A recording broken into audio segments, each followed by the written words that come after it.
बिहार में आग लग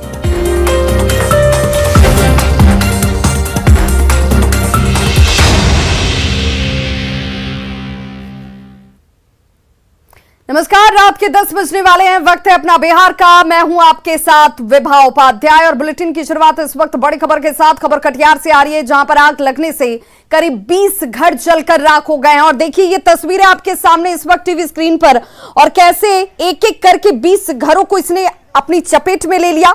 ये 20 घर जलकर राख हो चुके हैं, लाखों की संपत्ति का नुकसान हो चुका है। मनसाही थाना के कुरेठा पचवर्गा गांव की यह तस्वीर, जहां पर शॉर्ट सर्किट से आग लग गई। ग्रामीणों के सहयोग से हालांकि आग पर तो काबू पा लिया लग गया, लेकिन जब तक आग पर काबू पाया जाता तब तक घर जो है वो पूरी तरह से जलकर खाक हो चुके थे। लाखों की संपत्ति का नुकसान हो चुका था और तस्वीर देखकर आप अंदाजा लगा सकते हैं इस आग की भयावहता का। करीब 20 घर जलकर इस दौरान इस अगलगी में खाक हो चुके हैं। और यूक्रेन संकट पर इस वक्त बड़ी खबर आ रही है, जहां पर यूक्रेन से अब तक 12,000 भारतीय बाहर निकाले जा चुके हैं। जी हां, ये बड़ी खबर इस वक्त। यूक्रेन से अब तक 12,000 भारतीय बाहर निकले हैं। कीव से सभी भारतीय नागरिक बाहर निकल चुके हैं। ये बड़ी खबर इस वक्त सामने है, जिसमें अब कीव में कोई भारतीय नागरिक नहीं है। विदेश सचिव की तरफ से ये बड़ा बयान इस वक्त सामने है। 25 से ज्यादा अधिकारी यूक्रेन के पड़ोसी देशों में तैनात कर दिए गए हैं और अगले 3 दिनों में 26 उड़ानों का इंतजाम किया गया। ये वो 26 उड़ान है जिसके जरिए भारतीयों को वापस अपने वतन लाया जाएगा। 3 दिनों में ये 26 उड़ानों का इंतजाम किया गया है। पोलैंड और स्लोवाक से अब उड़ानें शुरू होंगी। एमईए की तरफ से ये बड़ी जानकारी इस वक्त सामने आ रही है। और रूस और यूक्रेन युद्ध, इस संकट को लेकर के भी महत्वपूर्ण बैठक की गई। और अब देखिए बड़े स्तर पर, बड़े तौर पर लोगों को ज्यादा से ज्यादा संख्या में इवैक्यूएट करने को लेकर ये तमाम कवायदे इस वक्त शुरू हो चुकी हैं। 12,000 भारतीयों को निकाला जा चुका है। कीव में अब कोई भारतीय नागरिक नहीं है, सभी को बाहर निकाल लिया गया है। विदेश सचिव की तरफ से ये बड़ी जानकारी इस वक्त।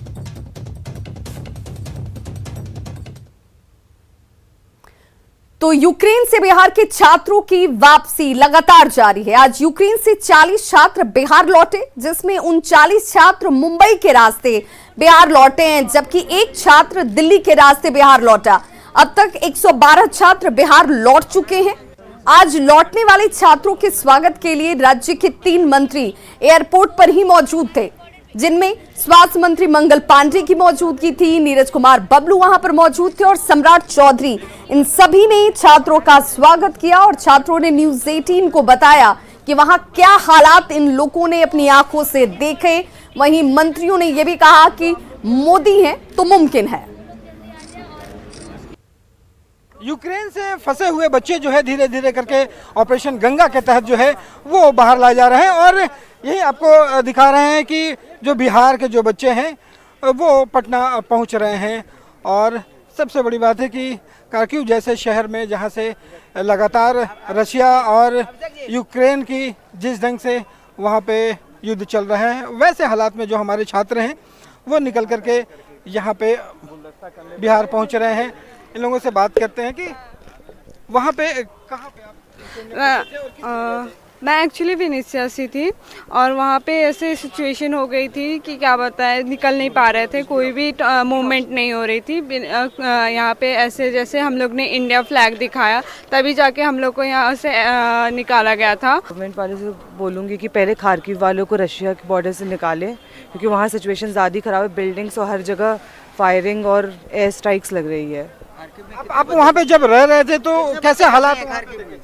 वहाँ बहुत मतलब जब बॉम्बिंग्स हो रही थी, पैनिक अटैक्स आ रही थी, हर बच्चे को, सब रो रहे हैं वहाँ। मतलब कभी भी पैनिक अटैक्स आ सकते हैं बच्चों को। आज वहाँ से मैं ट्रेन में छुप के भाग के आई ट्रेन में, उसके बाद फिर बस पकड़ी विनित्सा के लिए, फिर उसके बाद बॉर्डर पर निकली, फिर 3-4 घंटे पैदल चल के बॉर्डर पर आई थी। इंडियन होने के नाते वहाँ पे कुछ लगा कि हाँ लोग मदद कर रहे हैं? नहीं, सब अपने से करने, यूक्रेन में सब अपने से करना है। उसके बाहर आके उसके बाद लग रहा है कि हेल्प मिल रही है। तो ये हालात है यहाँ पे जो छात्र लौट रहे हैं, अपने परिवारजनों से मिल रहे हैं, ये एक बड़ी खुशी जाहिर कर रहे हैं। लेकिन इनका कहना है कि वहाँ पे जो हालात हैं वो बिगड़े हुए हैं और तत्काल जो है तमाम जो छात्र वहाँ पे फंसे हुए हैं उन्हें बाहर निकालने की ज़रूरत है। पटना से रवि एस नारायण की रिपोर्ट। आज बिहार के मुख्यमंत्री नीतीश कुमार का 71वां जन्मदिन है। जेडीयू कार्यकर्ताओं ने नीतीश कुमार को जन्मदिन को विकास दिवस के रूप में मनाया और पटना में बड़े बड़े पोस्टर लगाकर नीतीश कुमार को जन्मदिन की बधाई दी गई।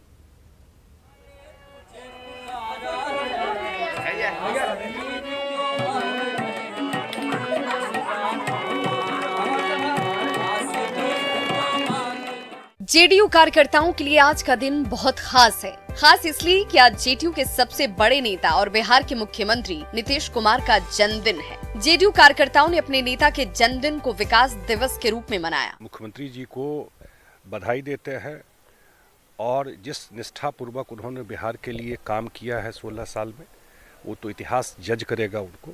लेकिन हम लोगों के लिए प्रसन्नता की बात यह है कि उनके साथ काम करने का मौका मिल रहा है। हम लोग खुशी खुशी उनका जन्मदिन मना रहे हैं और हम सब मिलकर के ईश्वर से प्रार्थना करते हैं, आज महाशिवरात्रि का दिन है, कि माननीय नेता नीतीश कुमार जी को इतना ताकत दे कि तेजी से और बिहार का विकास हो और देश में बिहार अपना जो एक पहचान बनाए। 1 मार्च को माननीय मुख्यमंत्री के जन्मदिन के अवसर पर जिस तरह से हम सब लोग विकास दिवस मना रहे हैं, हमारे नौजवान साथी जो है आज के दिन एक सामाजिक दिवस भी मना रहे हैं, क्योंकि माननीय नेता ने विकास के साथ साथ सामाजिक सद्भाव, प्रेम, मिल्लत का भी संदेश प्रदेश में दिया है। कहीं केक काटकर एक दूसरे का मुंह मीठा कराया गया तो कहीं ब्लड डोनेशन कैंप लगाकर अपने नेता की लंबी उम्र की कामना की गई। नेताओं के बीच में जो इस वक्त अंदरूनी बातें चल रही हैं, उसके बाद विकास दिवस पे काफी निगाहें टिके हुई थी कि इस विकास दिवस में क्या कुछ देखने को मिलता है। तो जेडीयू दफ्तर की तस्वीर आपको दिखा रहे हैं, जहां पे बैनर पोस्टर लगाकर ब्लड डोनेशन कैंप चलाया गया, लेकिन इस तस्वीर से आरसीपी सिंह गायब हैं। नीतीश कुमार के जन्मदिन को सबसे अनोखे ढंग से मधुबनी के कनैल गांव की महादलित बस्ती के बच्चों ने मनाया। हालांकि नीतीश कुमार खुद कभी सार्वजनिक तौर पर अपना जन्मदिन नहीं मनाते, लेकिन जेडीयू कार्यकर्ताओं ने अपने नेता के जन्मदिन को विकास दिवस के रूप में मनाने में कोई कोर कसर नहीं छोड़ी। न्यूज़ 18 के लिए पटना से आनंद अमृतराज, मधुबनी से अमित रंजन के साथ ब्यूरो रिपोर्ट। नेताओं से राजधानी पटना के कपड़े धोने वाले अब नाराज हो गए हैं। सबसे बड़े धोबी घाट पर नेताओं के कपड़े धुलने का काम बंद कर दिया गया है। दरअसल कपड़े साफ करने वालों की लंबी मांग सालों से पूरी नहीं की जा रही है। ऊपर से इनकी रोजी रोटी के लिए बने जगह पर अब बुलडोजर चल रहा है, जिससे नाराज होकर धोबी घाट के लोग आंदोलन के मूड में हैं।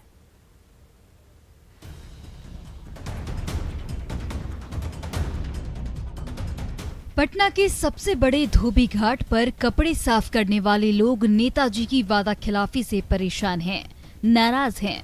पिछले महीने की 17 तारीख को ही धोबी घाट के लोगों ने ऐलान किया था कि वे 1 मार्च से नेताओं के कपड़े नहीं धोएंगे, लेकिन मंगलवार को जब न्यूज़ 18 की टीम मौके पर पहुंची तो धोबी घाट का नजारा ही बदला हुआ था।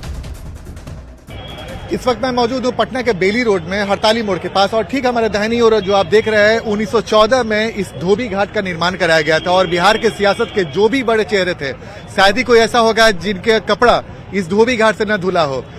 लेकिन आज इस धोबी घाट पे संकट है और इस धोबी घाट को तोड़ा जा रहा है, और इसके विरोध में जो धोबी घाट है वहाँ के जो भी कपड़े धोने वाले लोग हैं यहाँ पे विरोध में बैठ गए हैं। और दरअसल धोबी घाट को तोड़ा जा रहा है, जिससे यहाँ के लोग बेहद नाराज हैं।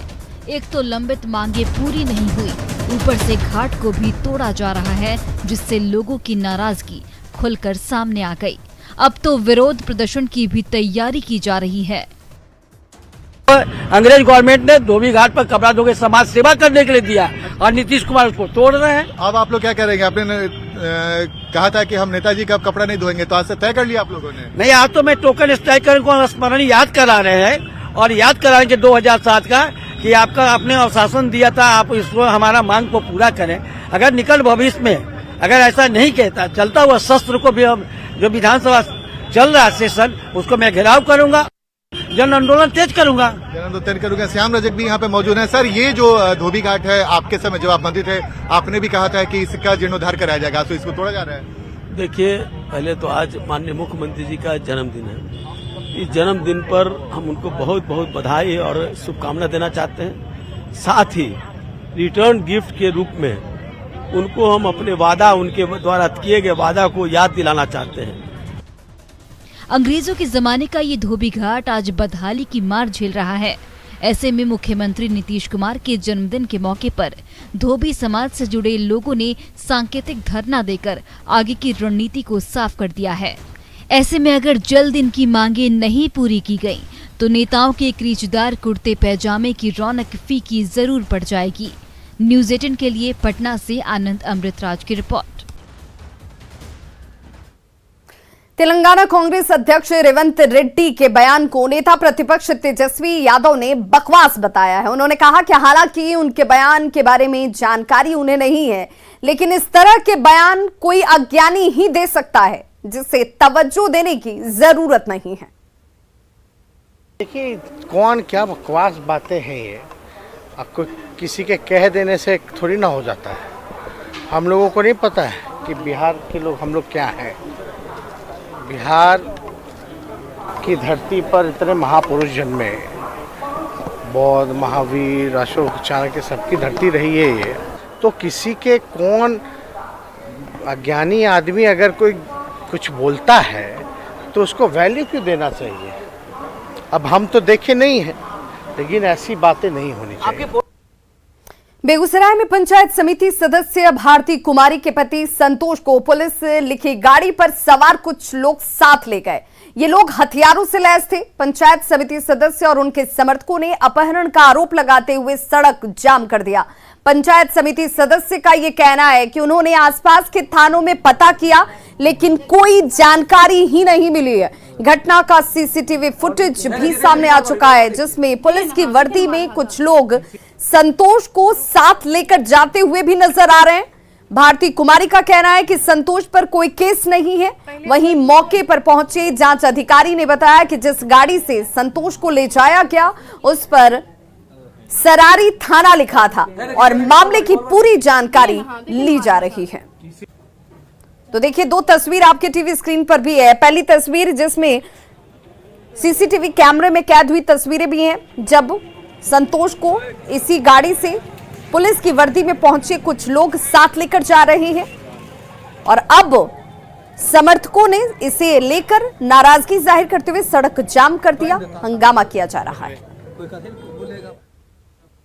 जब हम उधर मंदिर में पूजा कर रहे थे तो महिला हमको बोलने गई घर जाओ, मार रहा जाओ गोली सटाई। जब तक हम घर आए तब तक मेरे हस्बैंड को सरारी पुलिस उस गाड़ी में लिखा हुआ था, उस गाड़ी में बैठा लिए और हम पूछे इनको कि क्या हुआ, तो बोले हमको भी पता नहीं है कि हमको क्यों ले जा रहा। हम पूछे तो हमको धक्का मार मार के हटा दिया। कोई भी सटता था उसको कहता था कि गोली मार देंगे। कौन पुलिस वाले थे भाई? तो कुछ आदमी सिविल में भी थे, कुछ आदमी वर्दी में भी थे। एक गाड़ी थी जिस पर सरारी थाना लिखा हुआ था, वही लोग उठा के ले गए।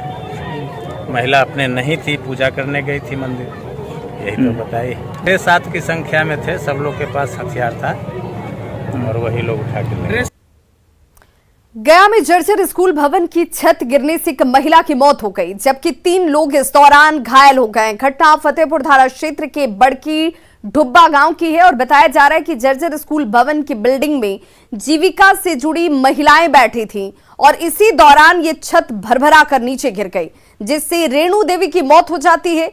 इस बिल्डिंग में यह हादसा हुआ है वो बेहद जर्जर आपको तस्वीरों में भी नजर आ रहा होगा और स्कूल नई बिल्डिंग में चल रही है।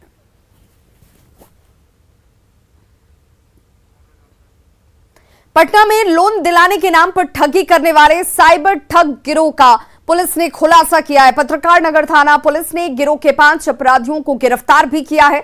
गिरफ्तार अपराधियों ने, देखिए, इनके पास से जो बरामद चीजें हैं वो आपके टीवी स्क्रीन पर, जिनमें कई मोबाइल हैं, कैश हैं, एटीएम कार्ड्स की बरामदगी की गई है और इन गिरफ्तार अपराधियों में लड़कियां भी शामिल हैं। इनका भी इस्तेमाल किया जा रहा था इस गिरोह की तरफ से। पुलिस ने इनके पास से 1 लाख रुपए नकद, कई एटीएम कार्ड और मोबाइल फोन जब्त किए हैं।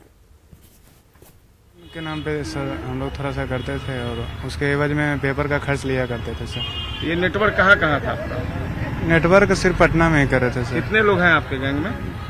5 से 5 लोग। कब और मतलब ठगी में केवल लोन देते थे या और नहीं और कुछ नहीं सर। किया तो जानकारी मिली कि ये लोग लोन देने के नाम पर ठगी करते हैं और इनका एक बहुत ही ऑर्गेनाइज्ड गैंग है और इन लोगों ने एक ऑफिस खोल रखा है मलाई पकड़ी के पास। उसमें कुल 5 लोग हैं। ये लोग करते क्या है कि लड़कियां भी हैं? जी हाँ, 2 लड़कियां हैं और 3 लड़के हैं। ये लोग व्हाट्सएप से, मेल से, कॉल करके, मैसेज भेज करके लोगों को कई तरह के लोन के नाम पर फंसाते हैं और फिर लोन का जो प्रोसेसिंग फी होता है, इंश्योरेंस या जीएसटी के नाम पर उनके पैसे लेते हैं और अल्टीमेटली उन लोगों को कभी लोन नहीं मिलता है। और ये लोग जो इस्तेमाल करते हैं सिम कार्ड जिसे ये लोग कॉल करते हैं वो फर्जी पते पर होता है और ये लोग काफी ऊंची कीमत पे खरीदते हैं उन सिम कार्ड्स को।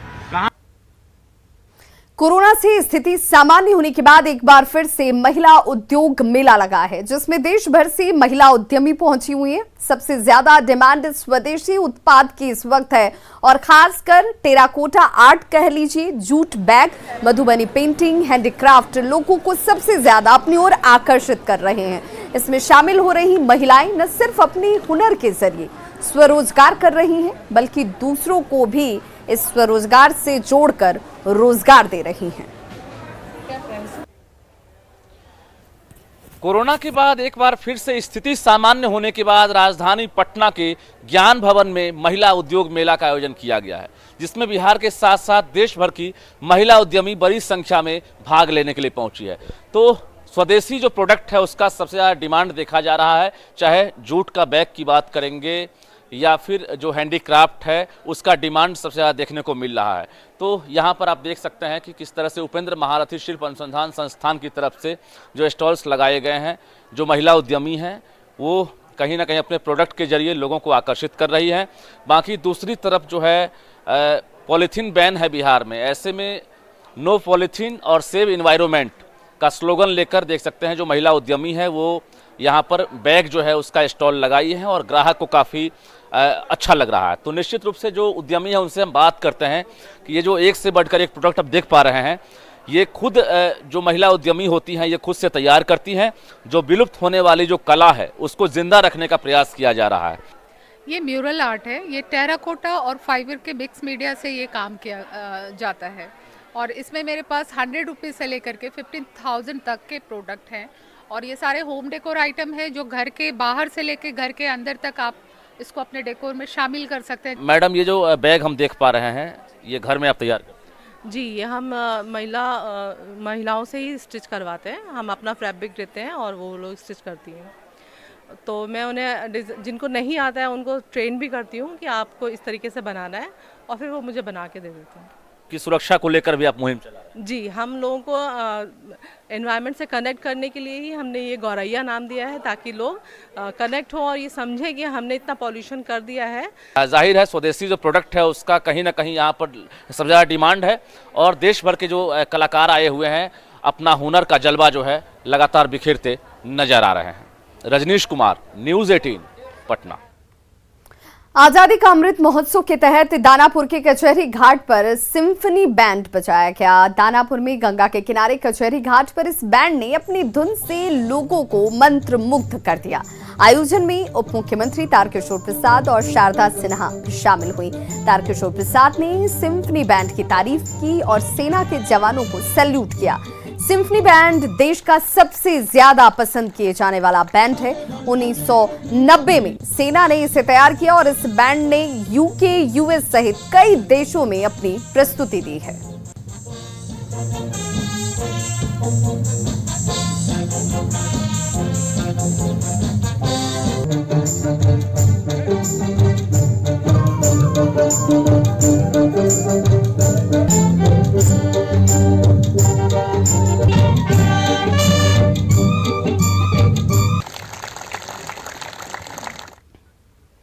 और आज महाशिवरात्रि है और देश भर में शिव की आराधना आज की जा रही है। तेजस्वी यादव की पत्नी रेचल ने महाशिवरात्रि पर भगवान शिव की आराधना की, जिसकी तस्वीर भी आप इस वक्त देख पा रहे हैं। तो तेजस्वी की पत्नी की तरफ से महाशिवरात्रि के आज इस पावन अवसर पर भगवान भोलेनाथ की आराधना और पूजा अर्चना की गई।